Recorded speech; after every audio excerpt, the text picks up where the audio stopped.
আসসালামু আলাইকুম। কেমন আছেন আপনারা? আজকে ভিডিওতে আমরা আলোচনা করব কিভাবে রাসূলুল্লাহ সাল্লাল্লাহু আলাইহি সাল্লাম মদিনাতে একটি শক্তিশালী প্রতিরক্ষা ব্যবস্থা গড়ে তুলেছিলেন এবং কিভাবে বর্তমান প্রতিরক্ষা ব্যবস্থার সাথে তুলনা করা যায়। ১. রাসূলুল্লাহ সাল্লাল্লাহু আলাইহি সাল্লামের প্রতিরক্ষা ব্যবস্থা। রাসূলুল্লাহ সাল্লাল্লাহু আলাইহি সাল্লাম মদিনায় আসার পর শহরের নিরাপত্তা ও সুরক্ষা নিশ্চিত করার জন্য গুরুত্বপূর্ণ পদক্ষেপ গ্রহণ করেছিলেন। আসুন একে একে দেখে নিই।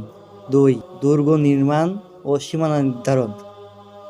প্রথমত, রাসূলুল্লাহ সাল্লাল্লাহু আলাইহি সাল্লাম মদিনায় চারপাশে দুর্গ ও প্রাচীর নির্মাণ করেছিলেন।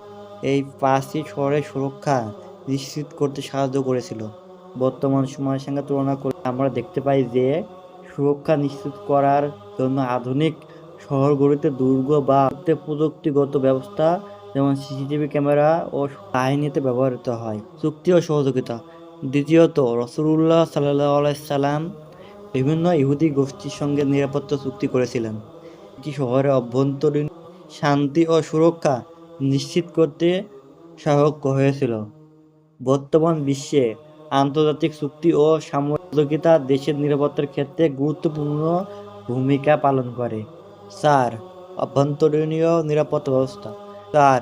দেশের ভিতরে নিরাপত্তা ব্যবস্থা। তৃতীয়ত, রাসূলুল্লাহ সাল্লাল্লাহু আলাইহি সাল্লাম শহরের ভিতরে নিরাপত্তা ব্যবস্থা উন্নত করেছিলেন।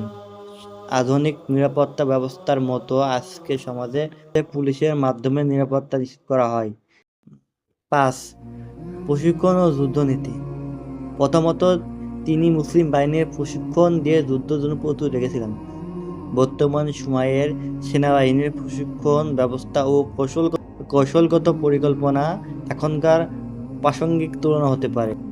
তাহলে দেখা যায় রাসূলুল্লাহ সাল্লাল্লাহু আলাইহি সাল্লামের মদিনার প্রতিরক্ষা ব্যবস্থা ছিল অত্যন্ত সুগঠিত এবং আধুনিক নিরাপত্তা ব্যবস্থার অনেক মৌলিক উপাদান বর্তমান সময়ের সঙ্গে সাদৃশ্যপূর্ণ।